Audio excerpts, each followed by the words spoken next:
राधे राधे। आज बैसाख मास महत्तम के दूसरे दिन आप सुनिए बैसाख मास की कथा अध्याय 2।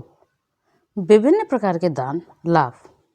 नारद ने कहा, बैसाख के समान कोई माह नहीं है, कृत के समान कोई युग नहीं है, वेद के समान कोई पवित्र ग्रंथ नहीं है, गंगा के समान कोई तीर्थ नहीं है, जल के दान के समान कोई दान नहीं, पत्नी के सुख के बराबर कोई सुख नहीं, कृषि के धन के समान कोई धन नहीं और जीवन से बढ़कर कोई लाभ नहीं।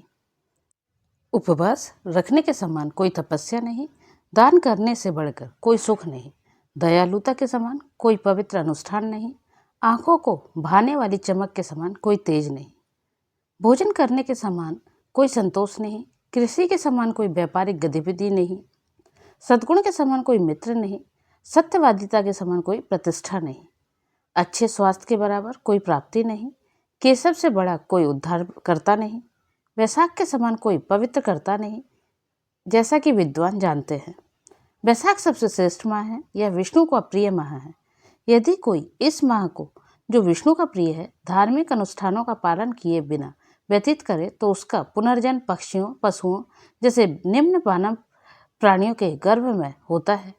वह सभी पुण्य कर्मों से वंचित हो जाता है। यदि कोई मनुष्य वैशाख माह व्रतों का पालन किए बिना व्यतीत करता है तो उसका इष्टापूर्त अर्थात यज्ञ करना, घाटों का निर्माण करना, झीलों और कुओं की मरम्मत करवाना आदि व्यर्थ हो जाता है।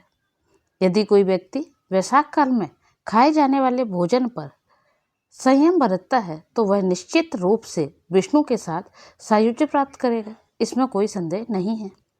इस संसार में अनेक प्रकार के व्रत हैं जिन्हें करने के लिए बहुत धन खर्च करना पड़ता है। इनसे शरीर पर बहुत भार पड़ता है और पुनर्जन्म होता है, परंतु वैशाख माह में स्नान करने मात्र से पृथ्वी पर पुनर्जन्म नहीं होता।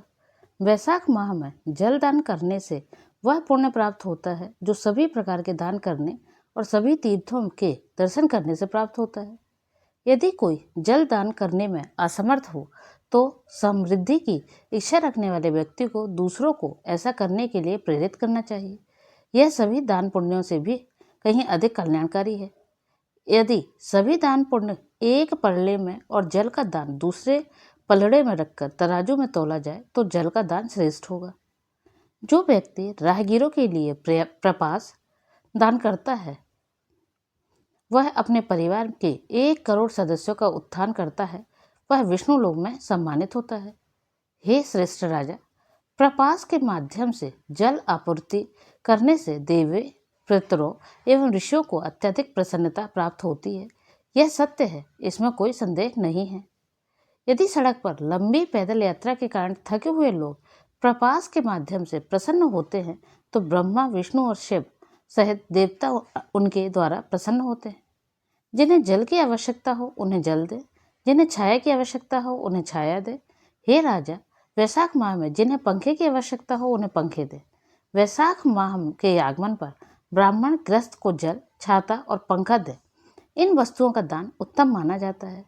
जलपात्र न देने से चातक पक्षी के रूप में पुनर्जन्म होता है।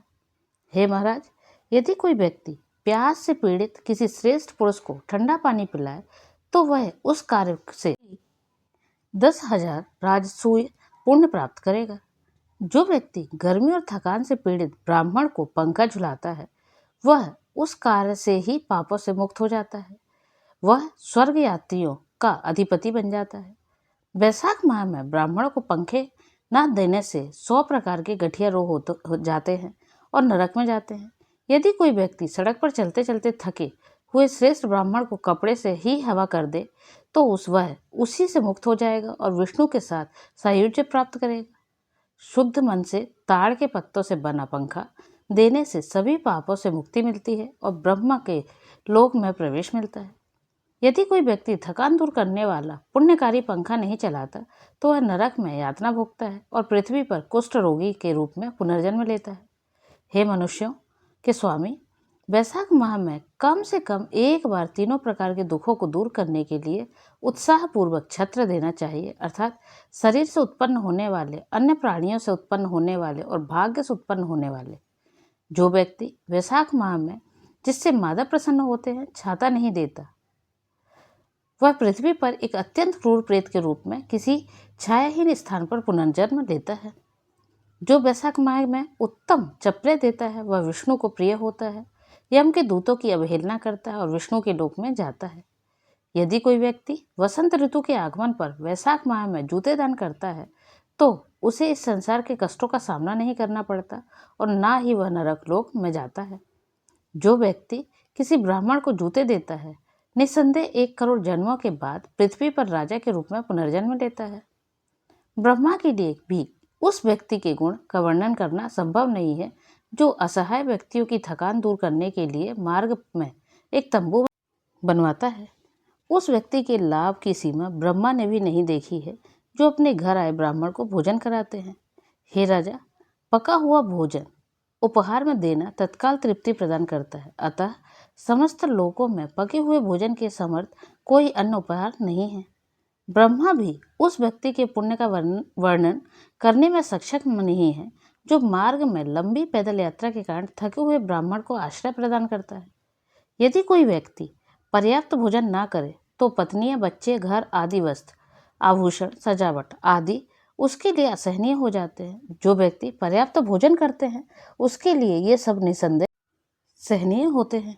अतः भोजन के समान उपहार ना तो पहले कभी देखा गया है और ना ही भविष्य में कभी देखा जाएगा। जो व्यक्ति वैशाख माह में परिश्रम पूर्वक यात्रा करने वाले ब्राह्मण को भोजन दान नहीं करता वह पृथ्वी पर प्रेत के रूप में जन्म लेगा और अपना ही मांस खाएगा। अतः ब्राह्मणों को उनकी आर्थिक स्थिति के अनुसार पका हुआ भोजन देना आवश्यक है। हे राजा, पका हुआ भोजन देने वाला अपने माता पिता और अन्य लोगों को भुला देता है, इसलिए तीनों लोकों में रहने वाले सभी लोग पके हुए भोजन की प्रशंसा करते हैं। माता पिता मात्र जन्म के कारण हैं। संसार के विद्वान कहते हैं कि भोजन देने वाला ही वास्तविक पिता है। जो भोजन देता है उसमें समस्त तीर्थ विद्यमान होते हैं, जो भोजन देता है उसमें समस्त देवता विद्यमान होते हैं। हे शत्रुओं के राज्य पर विजय प्राप्त करने वाले, भोजन देने वाले में समस्त सद्गुण विद्यमान होते हैं। इति स्कंद पुराण अंतर्गत वैशाख माह महत्तम अध्याय 2 संपूर्ण।